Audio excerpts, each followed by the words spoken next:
¿Qué tal, amigos? Bienvenidos al video número 300 del canal y para, en cierta forma, celebrarlo, he invitado a dos queridos amigos, a Juan Carlos, a Xavier, que desde que empecé con esta aventura del canal de YouTube, fueron quienes más se acercaron a mí, me invitaban a vivos que ellos hacían. Entonces, para celebrar, me gustó invitarlos a ellos y ya de paso también celebrar que he superado en las últimas horas los 2000 suscriptores, que parece poco, pero para mí es mucho. Bienvenidos, Juan Carlos, Xavier. Empiezo por Juan Carlos, que en la pantalla lo tengo arriba.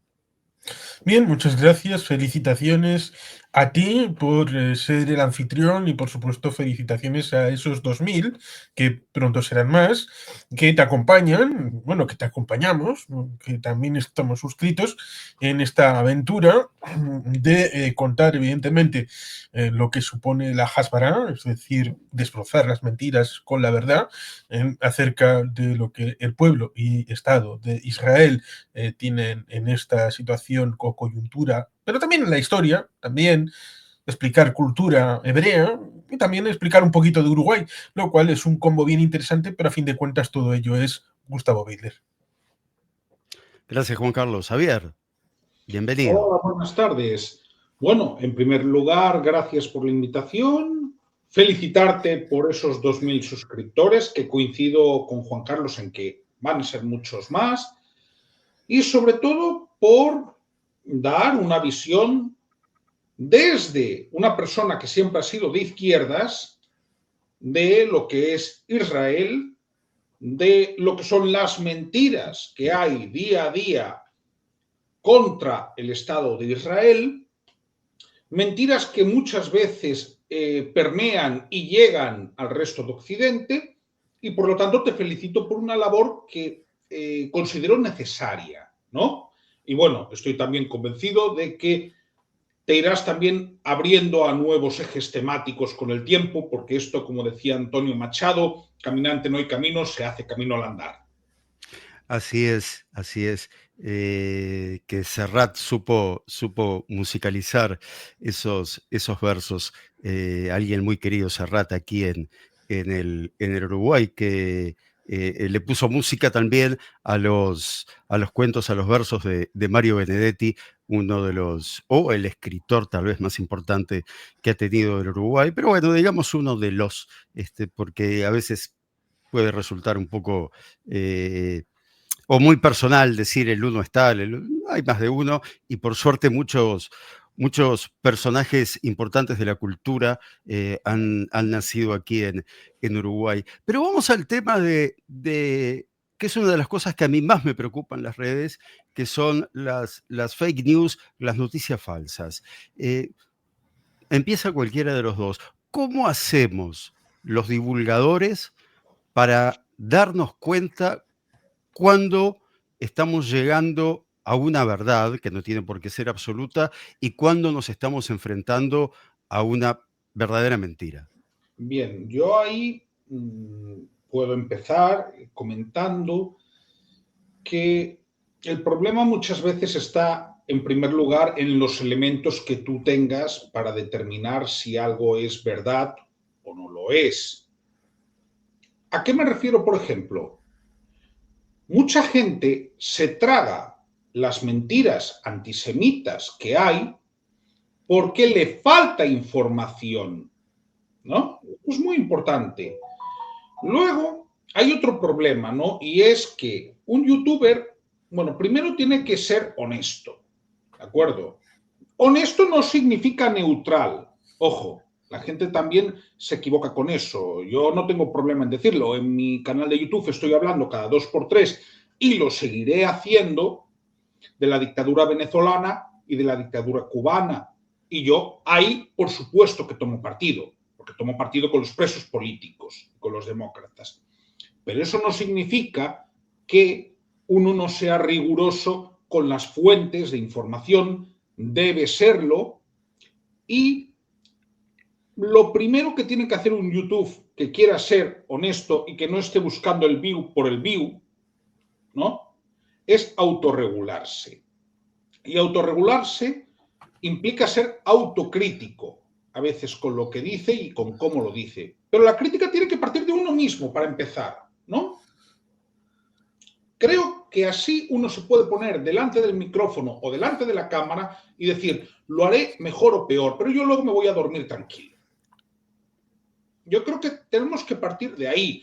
Luego, por supuesto, como siempre, te podría hablar. Lo que pasa es que, por ejemplo, cuando se habla de Israel, no es una referencia que valga mucho, ¿no? De lo que son las fuentes de prestigio. Pero claro, cuando resulta que en Israel directamente la ONU se come los datos que le pasa a Hamás, pues digamos que ahí no podríamos entrar en tema de neutralidad. Yo te puedo hablar en mi caso personal, que a mí me han baneado la cuenta de X por decir que Karim Khan tenía que procesar a Nicolás Maduro por crímenes de lesa humanidad. A mí me han baneado la cuenta por decir eso, ¿eh? Tú creo que puedes hablar mucho de Karim Khan, ¿verdad? Y es el fiscal de la Corte Penal Internacional. Tiene un lindo currículum, pero yo con lo que me quedo de él es con la foto que se ha sacado con el actual dictador sirio, ex Al Qaeda.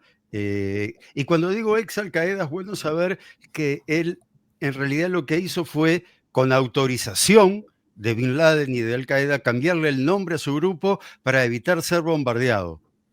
Por eso le puso otro nombre al grupo, pero sigue teniendo exactamente la misma ideología y los mismos, si se le puede llamar, principios de Al Qaeda. Y bueno, a él fue a abrazarse este fiscal, así que...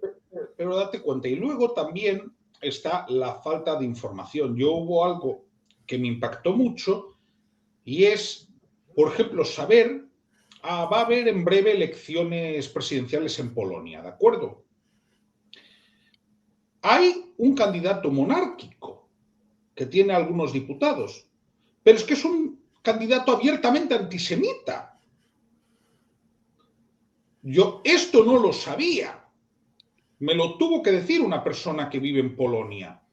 Claro, yo pienso, pero si en Polonia fue todavía peor que en Alemania. Digo, tú sabes cuántos judíos vivían en Polonia, cuántos viven ahora. Cuantitativamente fue todavía peor que en Alemania. ¿No?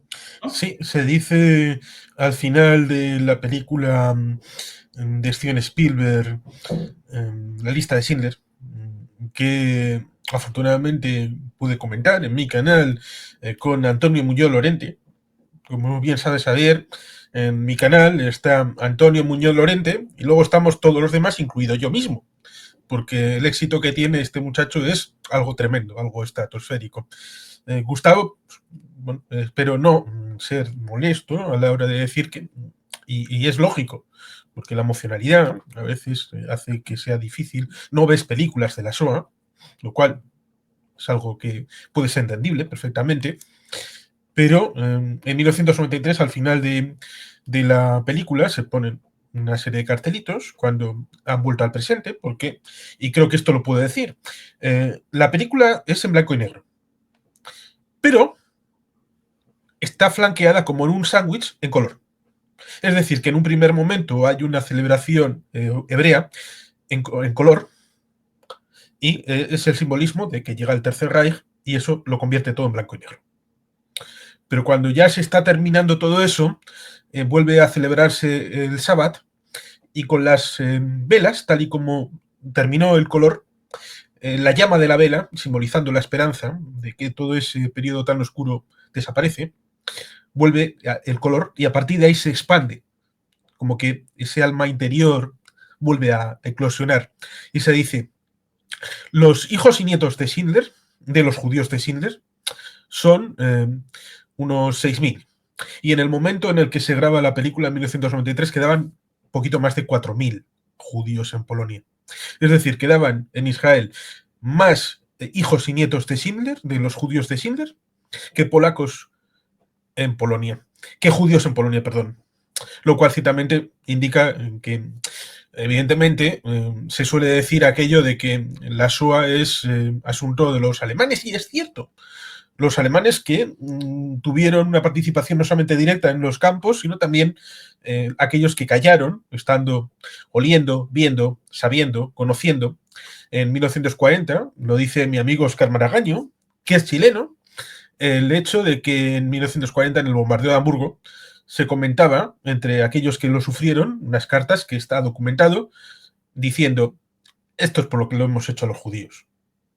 No, quizá no sabían exactamente lo que estaba pasando, pero me refiero que antes de las conferencias de Bansi, antes de la solución final, ya ellos eran conscientes de que si les estaban represaliando era por lo que les estaban haciendo los judíos. Con lo cual, no se puede hablar de desconocimiento de estas situaciones, ciertamente. Y vuelvo a lo que comentas respecto de cómo tener esta situación. Y esto vale tanto para mirar en el tema de fake news, bulos, sino también por el hecho de construirse uno a sí mismo. Porque uno puede tener depresiones, puede tener momentos difíciles. Yo lo suelo comparar con una montaña.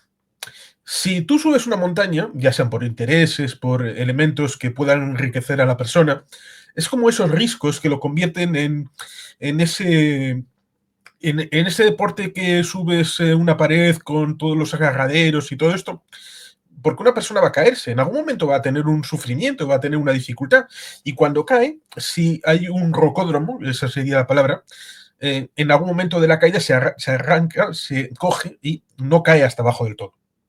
Pero si una persona no tiene esos intereses y la piedra está lisa completamente, no tiene ningún interés al que agarrarse, no ninguna vocación, ninguna voluntad, no tiene nada por lo que vivir, entonces cae toda la pared como si fuera la pirámide de Giza y va para abajo, todo para abajo. Esto creo que sirve también para el tema de Internet. Y voy a compararlo con hundir la flota.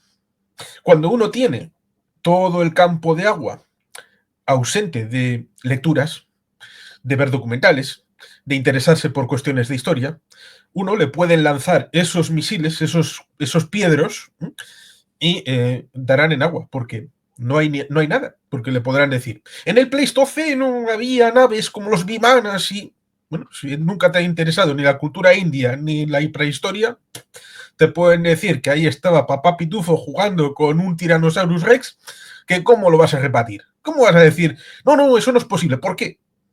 Si no tienes ni idea. Pero si sabes un poquito, pues algo te va a chirriar, algo te va a picar por ahí. Y vas a decir, esto es imposible. Aunque no tengas una idea. Igual no sepas todo del asunto. A mí me pasó 2 veces. Recientemente, como fue ciertamente ese momento que has recordado más de una vez en el canal del parking en el hospital, con el cohete ya lanzado por Yihad Islámica. Y me pasó porque toda la información que me estaba llegando, sobre todo a través de Telegram, yo la puse en Facebook y en Twitter. Pero el mayor problema lo tuve en Facebook.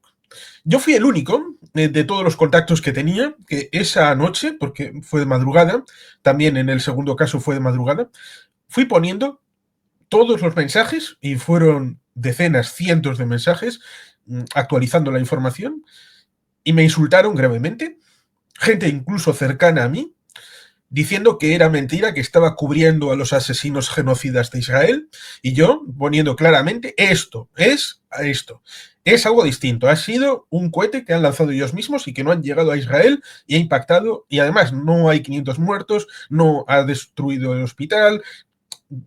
Esto te sonará porque seguramente lo has vivido. Al final, afortunadamente, parte de los míos me dijeron, es cierto. Y después me dijeron, ya estuvo comentando Juan Carlos que esto era así. Esto quizá no sea más conocido, pero en la zona del Cáucaso hubo un momento en el que se dijo que los judíos estaban a punto de embarcar en un avión y irse. Y hubo gente que fue directamente a la pista, invadió el aeropuerto y fue buscando al judío. Lo mismo que el 7 de octubre se entró en las casas de los kibbutz, vamos a matar al judío, así, directamente.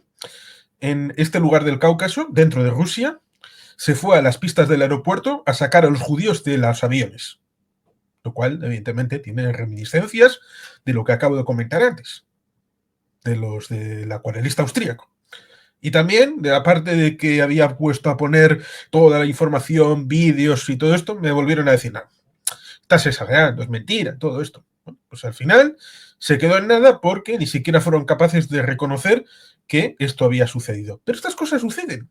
Y está bien decirlo porque si no, van a acabar por creer que estas cosas no suceden y cuando algo sucede es como lo que uno puede ver respecto de Sderot. Siempre suelo poner el ejemplo de Sderot.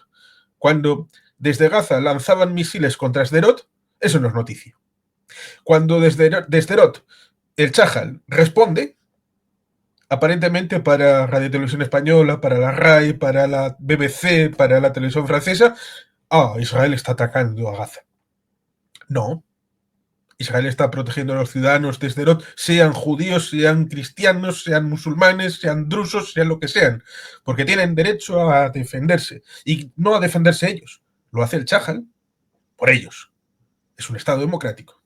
Con lo cual, ciertamente, estas cosas que en buena medida todos hemos podido visualizar, solamente es posible que hayamos tenido esa vocación de respuesta porque previamente tenemos conocimiento, tenemos interés, tenemos lecturas, tenemos algo que nos permite identificar, no todas, pero algunas sí, nos permite identificar el hecho de que aquí hay algo raro, algo no funciona. Y ese es el vector, el tener esos intereses, ese conocimiento y esas ganas por enseñar al otro lo que uno sabe.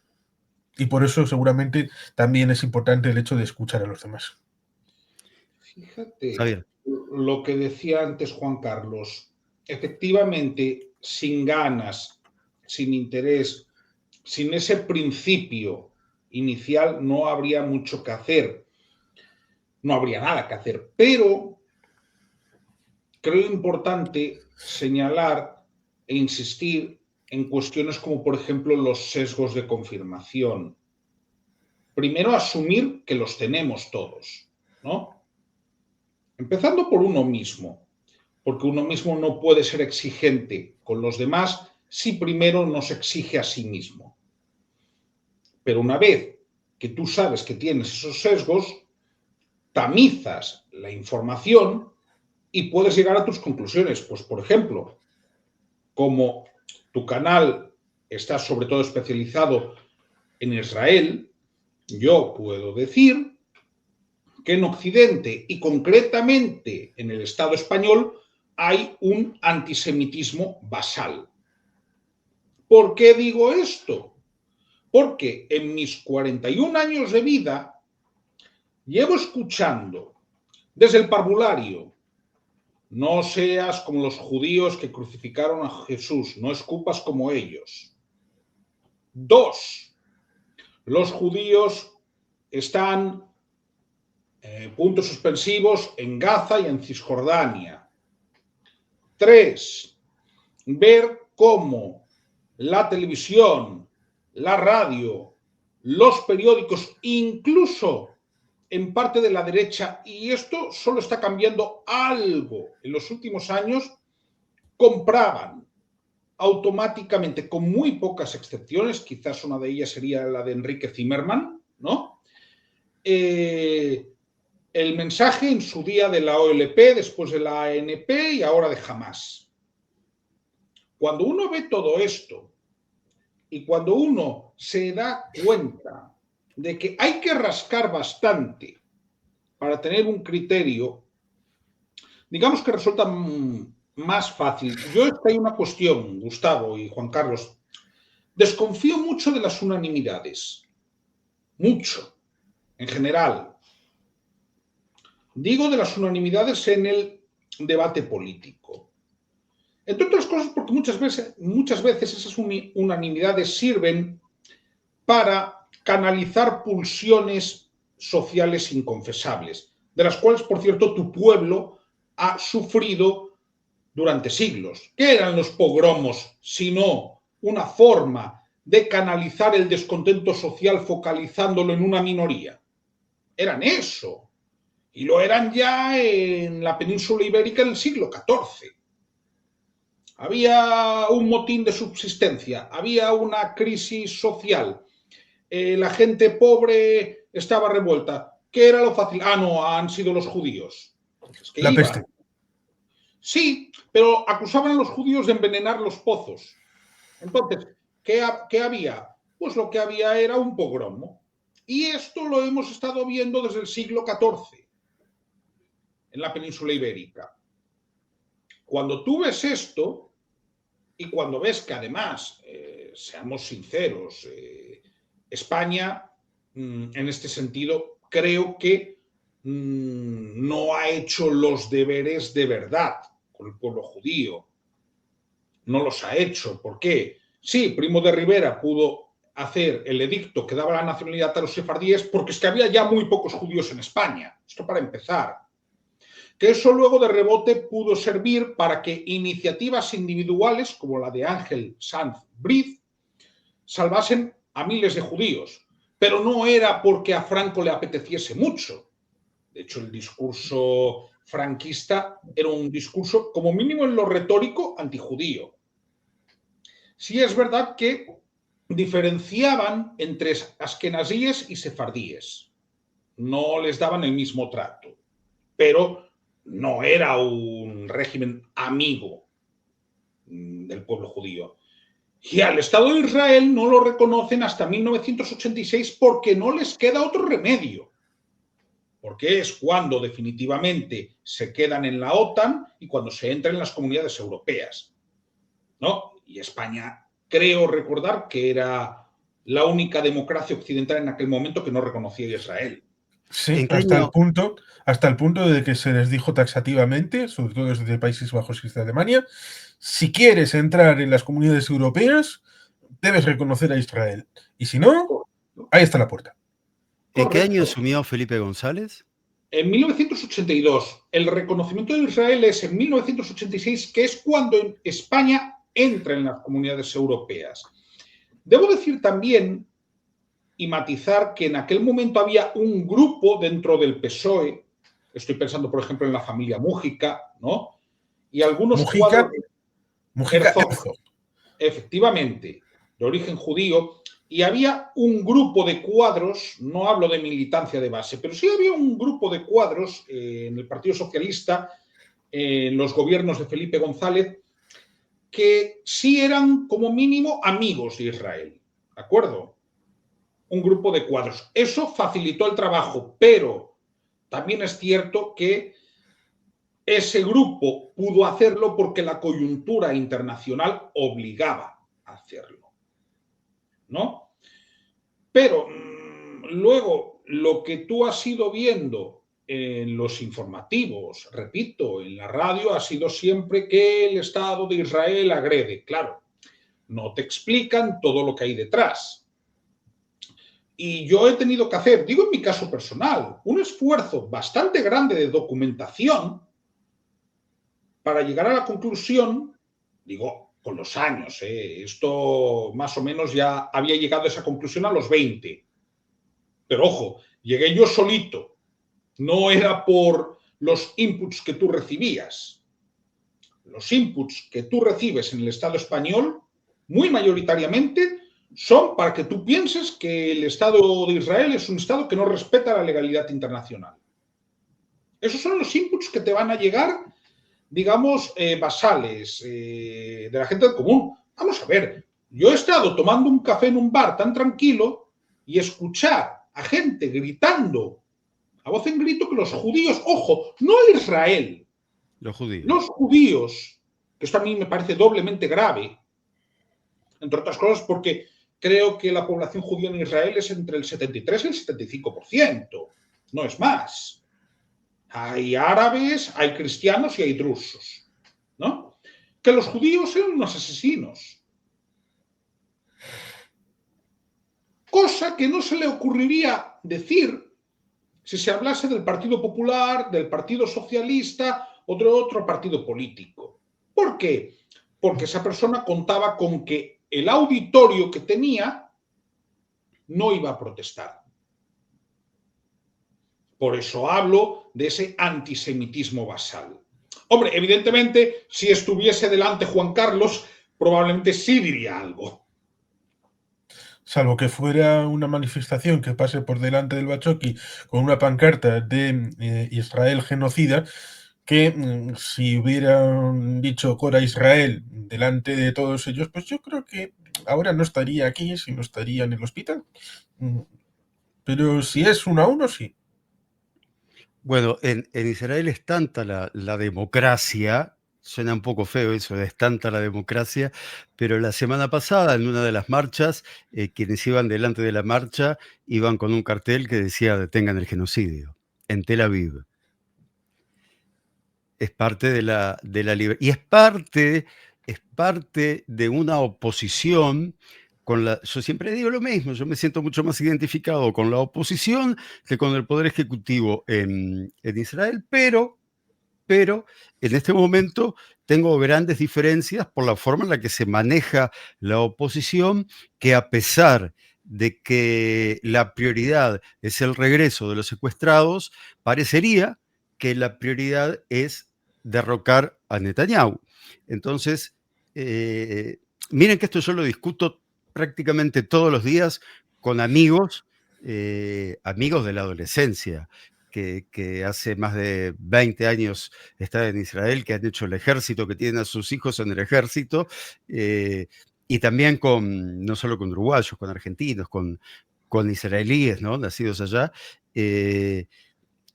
Y es muy preocupante la fisura que se está viviendo entre oficialismo y oposición, al punto de llegar a eso, ¿no? De gente que realmente sabe que no existe un genocidio, porque sus hijos están en el frente, sale con esos carteles para buscar el derrocamiento del primer ministro, y al que más daño le terminan haciendo es al judío que vive fuera de Israel. Y hoy, justo el video que subí hoy, era hablando sobre lo que pasó en Maldivas, ese país que yo honestamente pensé que eran islas que pertenecían a otro país, pero bueno, parece ser un país independiente, que votó prohibir la entrada de israelíes. Es interesantísimo, porque hay 2 millones de árabes con pasaporte israelí que no van a poder entrar. Y es parte de eso, ¿no? De meter a todos en una misma bolsa. Obviamente, hay judíos que son excelentes personas y hay judíos que son una basura. De la misma manera que hay cristianos buenos, cristianos malos, católicos buenos, católicos malos, musulmanes buenos, musulmanes mal. En todos lados hay gente de bien y hay gente de mal. Bueno, también pasa dentro del judaísmo. Una de las grandes diferencias que yo veo es que los musulmanes son aproximadamente 1.800 millones. Los judíos en todo el mundo somos entre 16 y 17 millones. Un poquito menos, ¿no?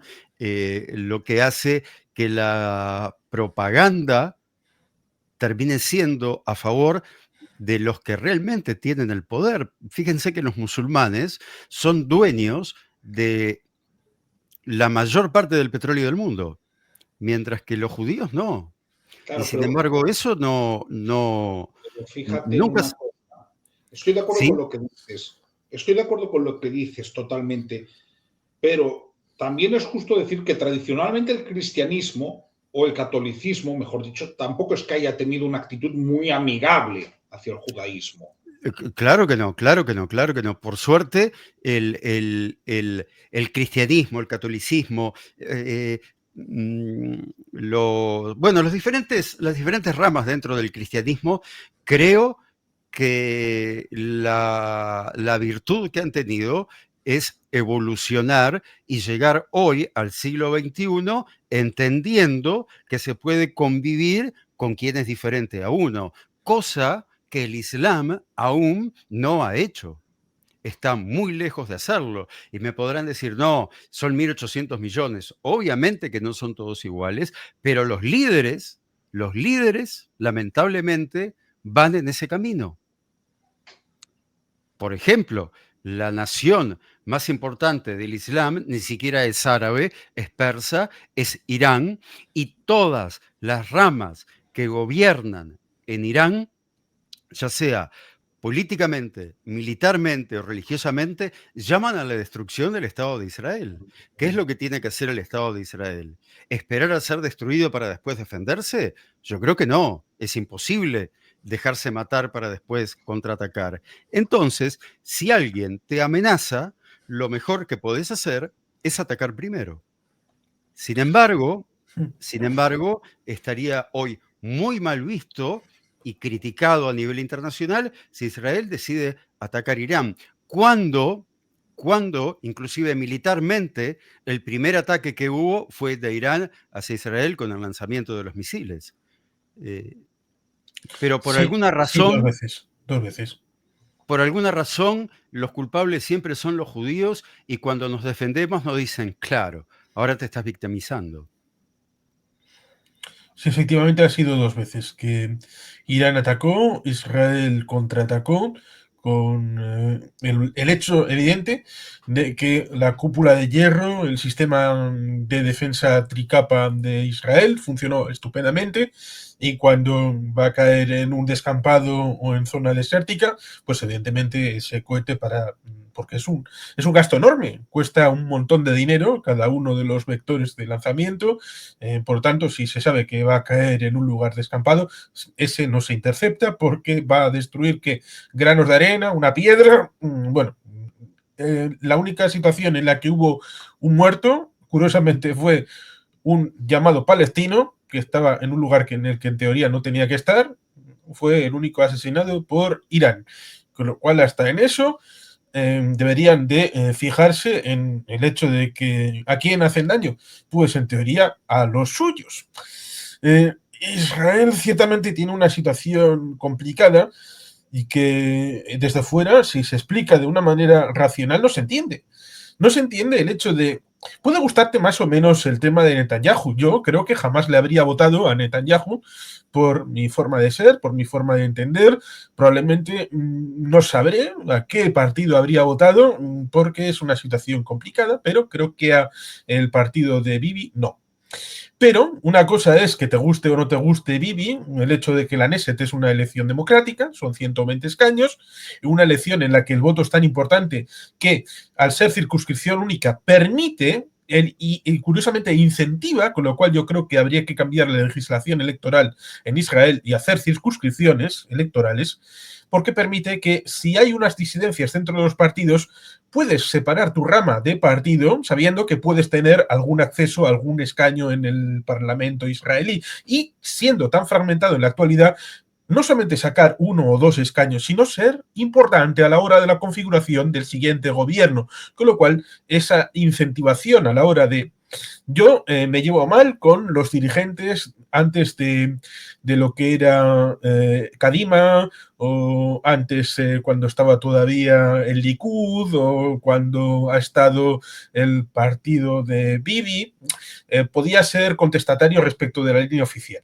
Eso en un partido occidental europeo, pues lleva a que esa línea se convierta en oposición interna del partido o a que trate de desbancar el liderazgo de alguna manera o que se quede ahí durmiendo a que se la pegue el líder para volver a entrar en un congreso.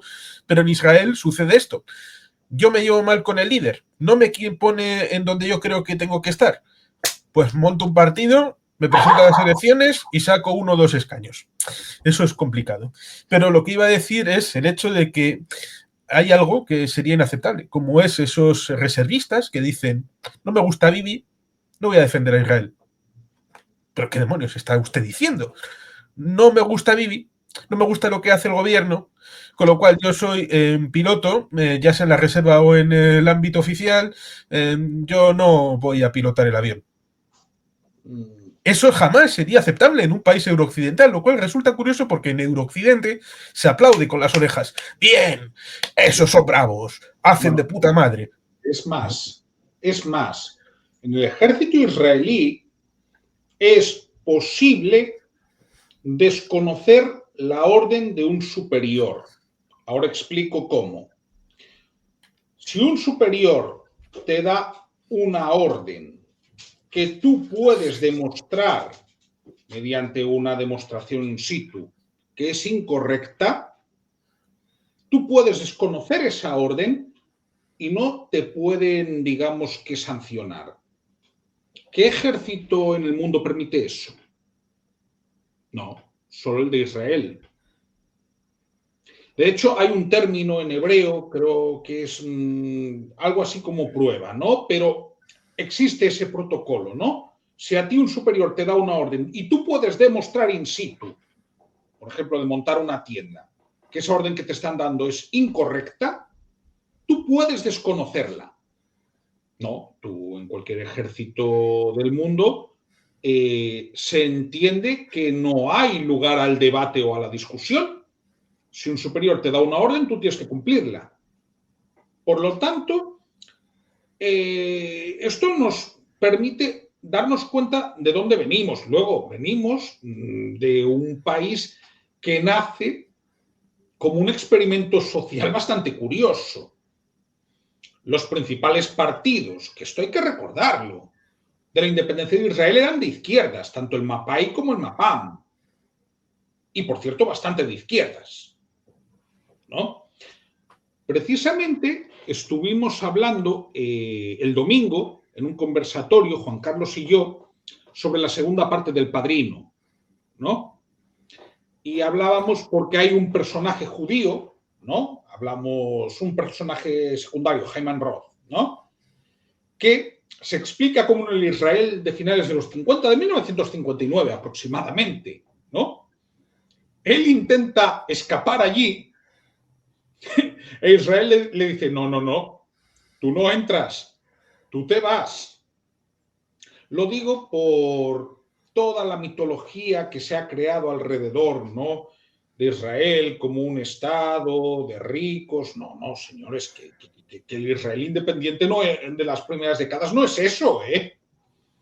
Es un estado pobre. Sí, como curiosidad, ¿cómo se llaman estas huchas que había, en principio en los años 30 las organizaba Golda Meir, que estaban en las casas, que en teoría estaban ligadas a las sinagogas, en donde se recolectaba dinero y cuando estaba llena se devolvían a las sinagogas y ese dinero se enviaba a Israel? No recuerdo el nombre de cómo eran estas huchas. Las alcancías del Keren Kayemet de Israel. Claro, pero comento esto y además es algo que he repetido muchas veces y he tenido el placer, por ejemplo, en mi canal de poder entrevistar a Moshe Rosen para que me hablase de la historia de los kibbutz, ¿no? Un invitado de lujo porque él fue secretario general de un kibbutz, ¿no?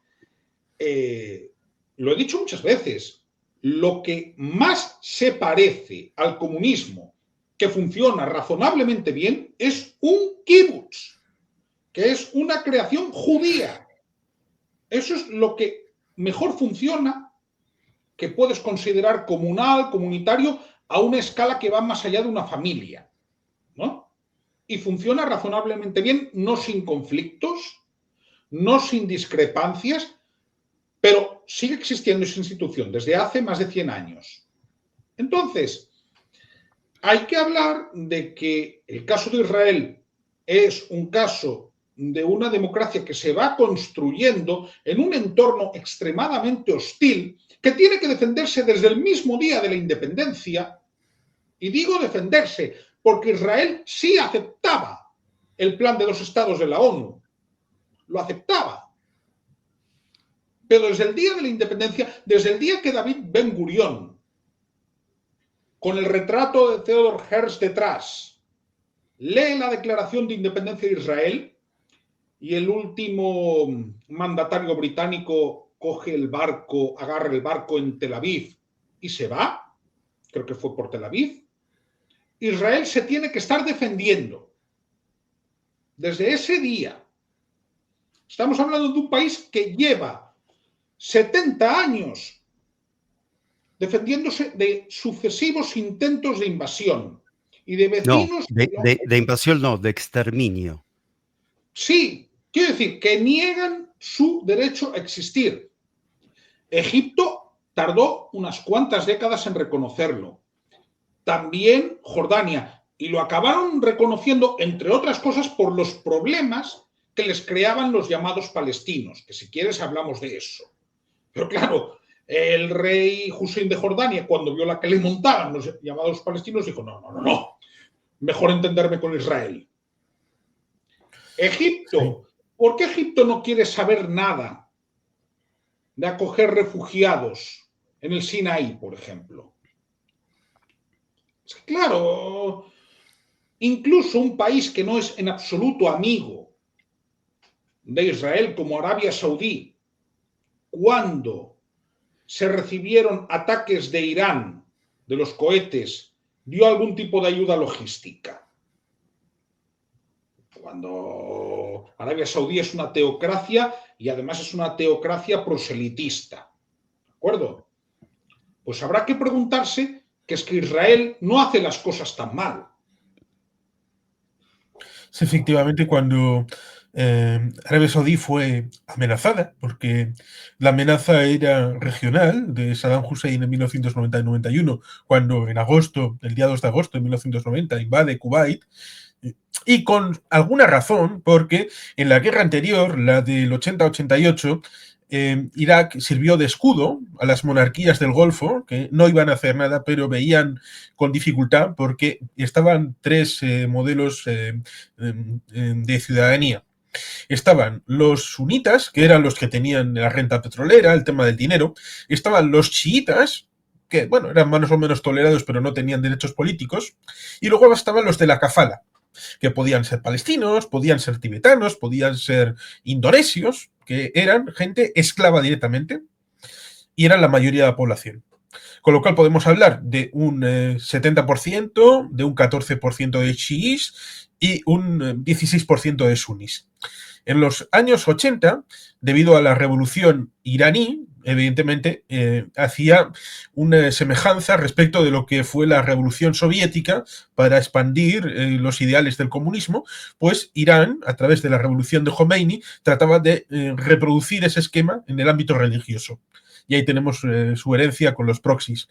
Y dado que en esos años del 80 al 88 Irak fue el freno, gastó un montón de dinero. Y cuando terminó la guerra en el 88, Irak fue a donde estos países y les dijo, bueno, me reconoceréis cancelación de préstamos, algún tipo de ayuda a la reconstrucción. Y todos los países dijeron, no le conozco a usted, no sé qué está hablando, no tengo ni idea. Con lo cual, al final, Irak dijo, pues ¿sabes qué? Os voy a dar pa'l pelo.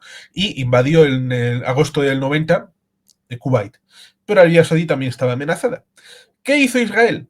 Debido a su propia vocación y también en el ámbito del apoyo a Estados Unidos, envió Caterpillar, es decir, tractores y todo esto, a través de Estados Unidos, y en el vuelo desde Israel hacia Arabia Saudí tenía que quitar Estados Unidos las matrículas, todo lo que significara Israel de toda la infraestructura del tema del tractor o de los tanques o de todo lo que enviaba, porque si no, los de Arabia Saudí decían, no, esto no lo podemos aceptar.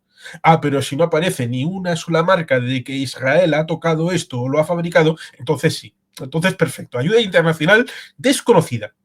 Afortunadamente, de ese momento a la época actual, ha habido cambios en la percepción de Arabia Saudí que ha visto, sobre todo, por ejemplo, el príncipe Bin Salman no ha nacido en una época en la que los árabes ataquen a Israel, sino en donde el principal eje de conflicto es Irán, con lo cual pertenece a una generación distinta. Con lo cual eso permitió que se hicieran los acuerdos de Abraham y precisamente por eso es por lo que acabó sucediendo el 7 de octubre. Bien, para ir redondeando un poco la charla, me gustaría volver un poquito hacia atrás al siglo XX. Para mí hay un personaje en el siglo XX que destaca por sobre todos los demás a nivel mundial. Y para bien o para mal, que es Winston Churchill. Me gustaría saber la opinión de ustedes. Simplemente les digo eso, Winston Churchill. ¿Qué les viene a la mente? Un personaje poliedérico. Pero primero tú, Xavier. Depende por dónde lo agarres. Sin Winston Churchill habría sido más difícil que el Reino Unido doblegase a Hitler. Pero no me olvido de sus bravatas contra el pueblo irlandés, ya en la década de los 10, ¿no? Antes de la independencia. Y creo que tenía una visión, a mi modo de ver, desfasada del papel del Imperio Británico. Probablemente si hubiera ordenado más los procesos de independencia, sobre todo en su último mandato, ¿no? Porque en 1945 no tuvo tiempo literal, fue acabar las bombas y antes de 3 meses ya estaba fuera del poder, ¿no?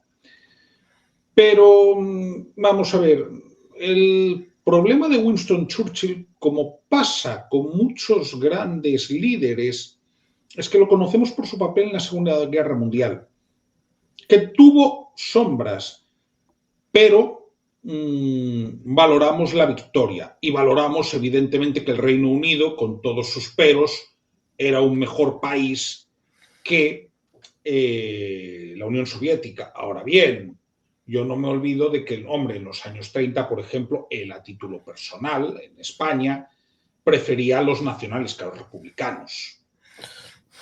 ¿De acuerdo? Esto lo sabemos, ¿no?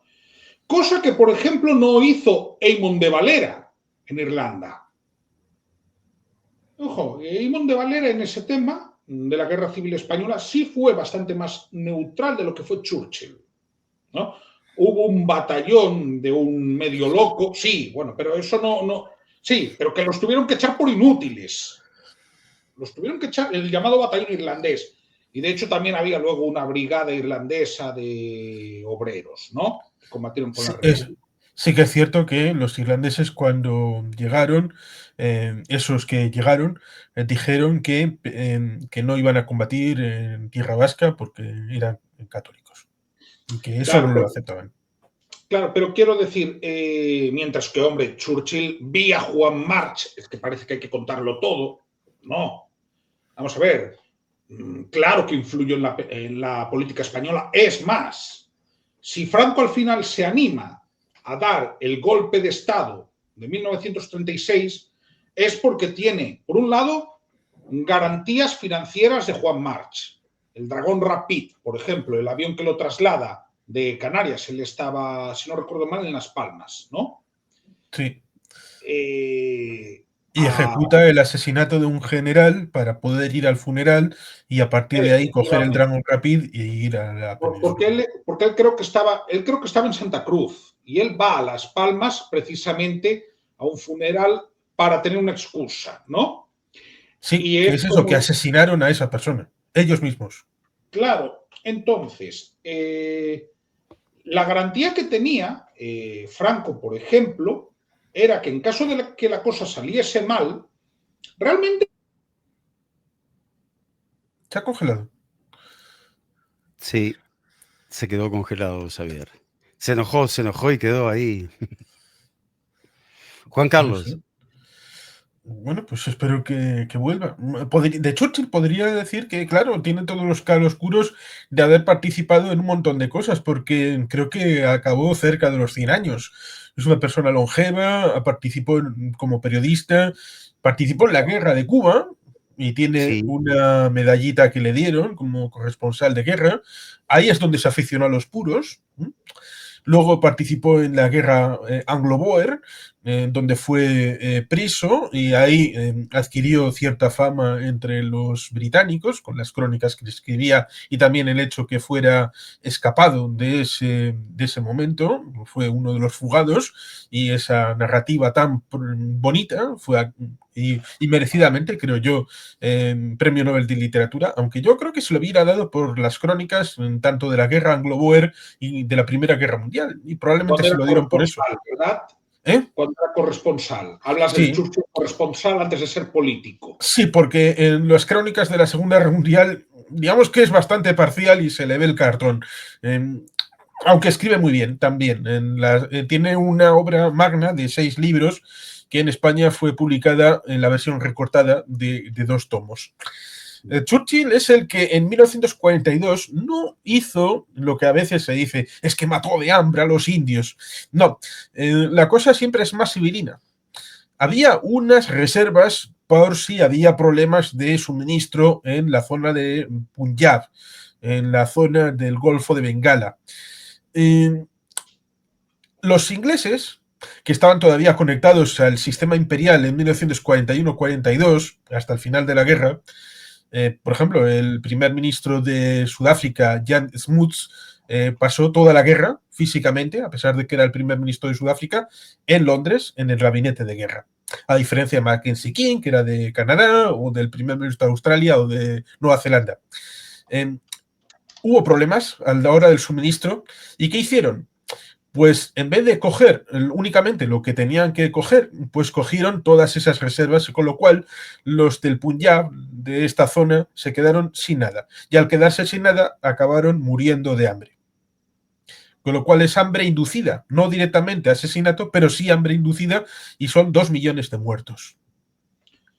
Con lo cual, de una manera u otra, esto debe pesar en el debe de Winston Churchill, porque a pesar de que no disparó el gatillo, él es responsable de que, al fin y al cabo, esas muertes se produjeran porque era el primer ministro del Reino Unido. Y como eso hay muchas otras historias que caen en el debe de Winston Churchill, a pesar de que todo el mundo sabe que es el primer ministro del Reino Unido, que salvó a Inglaterra en 1940, la batalla de Inglaterra, la situación posterior hasta la llegada del 41, el ingreso de Estados Unidos, el tema de la Unión Soviética, y que hasta las playas de Normandía, el Reino Unido es el que lleva el peso de todos los soldados, mayoritariamente en el escenario europeo, de suministros también, con lo cual tiene un peso importante en esa guerra. Pero claro, tenemos luego el tema de Suez en el 56, que le queda un poquito después de su dimisión, pero todos los preparativos son cosa de él, de lo que sucedió, por supuesto, en las independencias de... es que podemos hablar de los Mau Mau en Kenia. Sí, por ejemplo, eso sí que es en su último mandato, pero es que hay otra cuestión en la que yo quería ir en relación a Winston Churchill. Es que para mí es un ejemplo de político sobrevalorado. ¿Por qué? Porque sí, porque es un político que podía ser primer ministro solo en un contexto de guerra. Hay quien me dirá, ganó las elecciones de 1951. Bueno, las ganó por el sistema electoral británico. ¿De acuerdo? No las ganó en votos, ¿eh? Ojo, las ganó en circunscripciones, es legítimo porque es el sistema electoral que hay en el Reino Unido. Y todo sí, el mundo como Hillary. Es como Hillary, ganó en votos, pero eso da igual. Ganó 3 millones de votos más que el señor Trump. Pero la elección no es directa. Claro, pero ¿a dónde quiero ir yo? ¿A dónde quiero ir yo cuando digo que era un político mediocre? Vamos a ver. El tema de la gran niebla de Londres, ¿no? En la que murieron muchísimas personas, lo cogió de contrapié. Ya hablo de problemas dentro de la metrópoli, ¿eh? Luego, él se tiene que ir, no porque él se quisiera ir, sino porque llegó a tener un motín en el Consejo de Ministros. Esto muchas veces no se sabe, ¿no? Pero realmente él se tiene que ir porque Eden, que estaba ya ahí, digamos que conspirando desde bastante tiempo antes, llega a tener el apoyo de la mayoría de los ministros. Entonces, digamos que le permiten una salida honrosa, ¿no? ¿Y en qué consiste esta salida honrosa? Pues, por ejemplo, que le permiten cumplir los 80 años siendo primer ministro, ¿no? Sí, te refieres a su salida en el segundo mandato. En el 55, sí, pero es un mandato que él no terminó. Quiero decir, recordemos que los mandatos en el Reino Unido son mandatos de 5 años. Y él, su último año estuvo 3 años y medio. ¿De acuerdo? Entonces, esto te demuestra que cintura política, hombre, limitada. ¿De acuerdo? ¿Qué sucede en un contexto de guerra en el que hubo, creo que en Reino Unido estuvieron sin elecciones durante 9 años, ¿no? 10.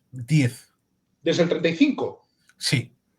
10 entonces, ¿no? Sí, es que es importante porque las elecciones son cada 5 años y estuvieron Sí, era lo que 2 comentaba. mandatos por el precio de uno.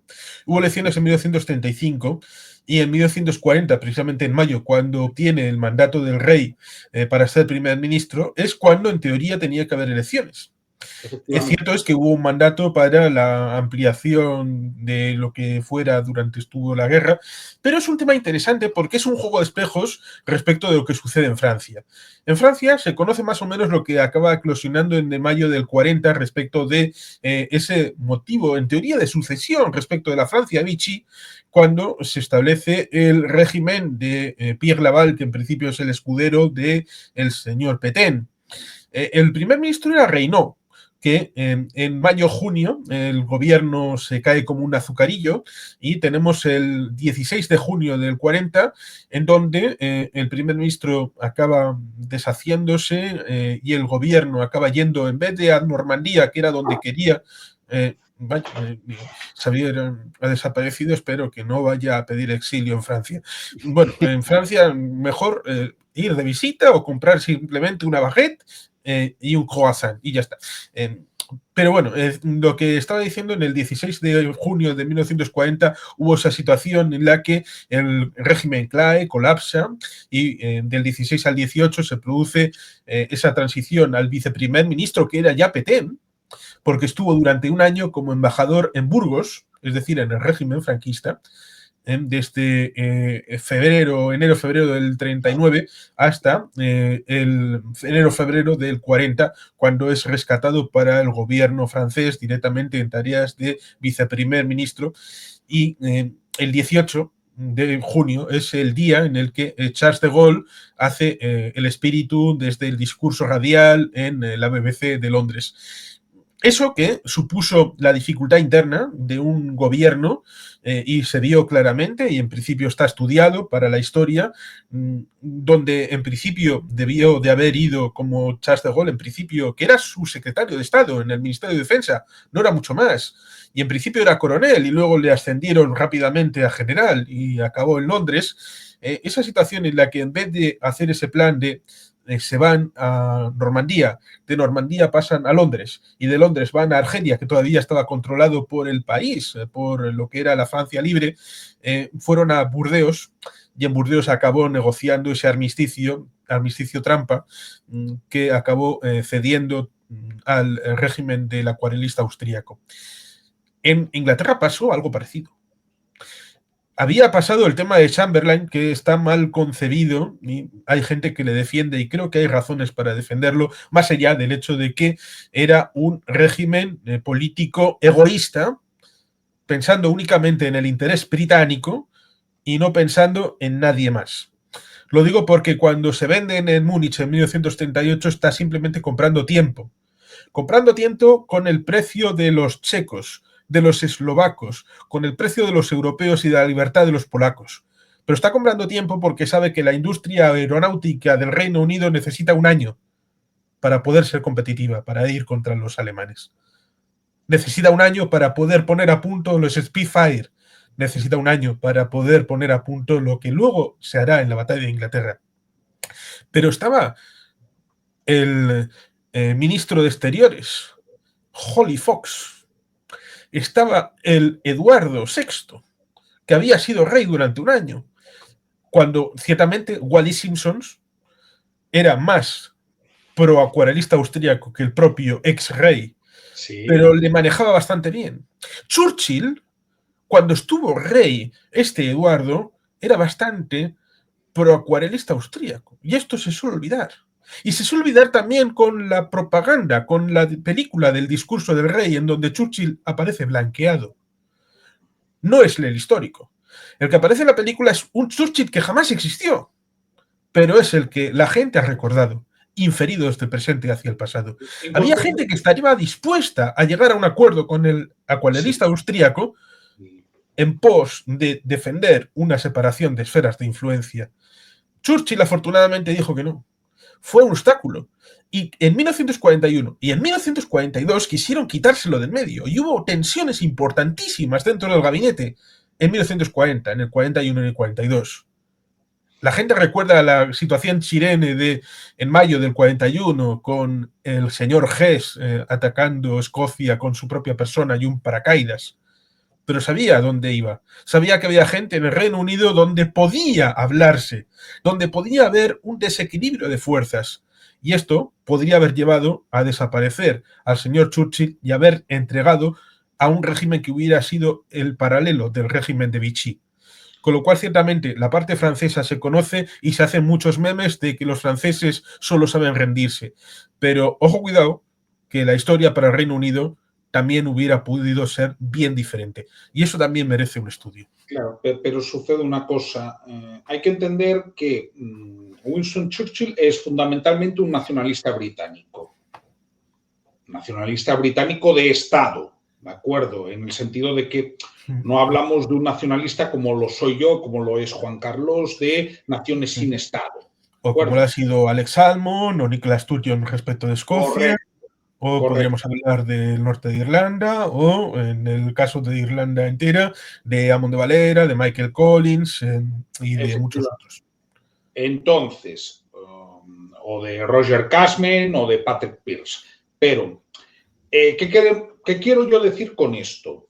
Evidentemente, si vamos a lo que era el juego de coincidencias ideológicas que podía tener una persona de derechas europea en la década de 1930, no es tan extraño que se le hiciesen guiños al fascismo.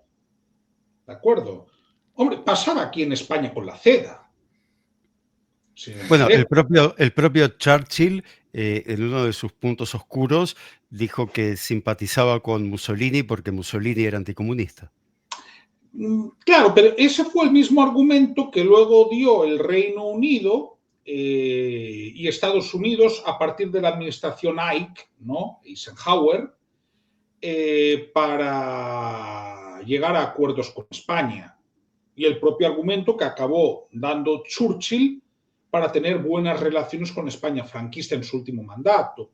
Quiero decir, pero entender esto es básico. Para mí, Churchill es un nacionalista británico que, para un contexto de guerra, y guerra al final es extender las ideas con las armas hasta las últimas consecuencias, era funcional para el Reino Unido. Pero luego ves al Churchill parlamentario o ministro, ¿de acuerdo?, de sus primeras décadas, hombre, era un tipo bastante impulsivo, en algunos temas muy poco reflexivo, para mí no a la altura de lo que uno puede esperar de un premier, ¿de acuerdo? Y ya en paz como líder político bastante mediocre. Repito, si nos pusiéramos a hablar, por ejemplo, de Adolfo Suárez, ¿no?, que fue el primer presidente de la democracia española, pues quizás podríamos llegar a conclusiones, es decir, fue un buen político para el cambio, para gestionar ese cambio, pero quizás como gobernante era más bien mediocre. Eso no le quita mérito, a mi modo de ver, y es opinión personal. Pero Winston Churchill, para resumirlo, porque igual querrás preguntar más cosas, para mí, un político que tiene un gran haber, que es ganar la Segunda Guerra Mundial, pero que tiene muchos debes y que en ciertos aspectos está sobrevalorado.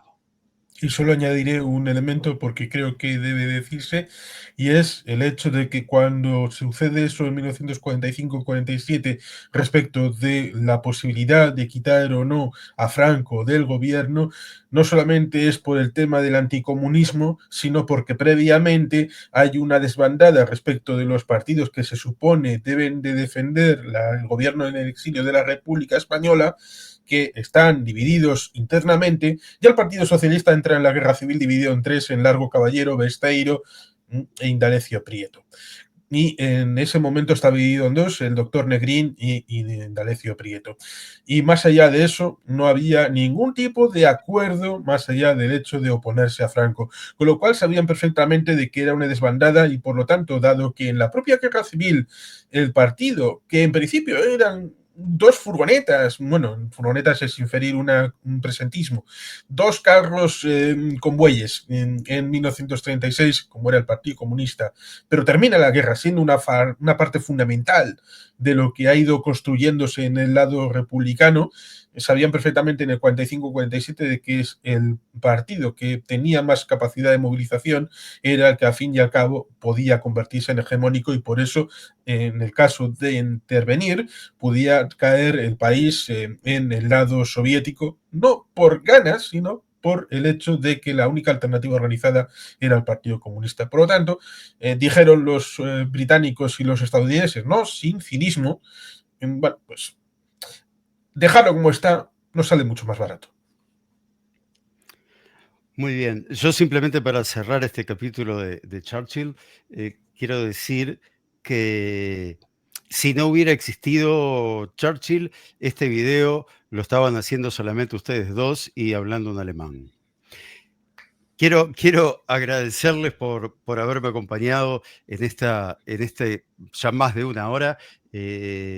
Reitero, son dos amigos que hice gracias a YouTube, que siempre me han abierto las puertas de sus canales y que siempre que los he invitado han venido desinteresadamente. Así que era con ustedes que quería, en cierta forma, celebrar esto, que es un pequeño paso para la humanidad, un gran salto para mi canal, superar los 300 videos y los 2000 suscriptores. Así que le agradezco muchísimo a los dos, pero principalmente por ser dos amigos.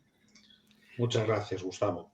Gracias a ustedes. Y bueno, cierro el video como se cierran todos los videos en este canal. Am Israel Chai.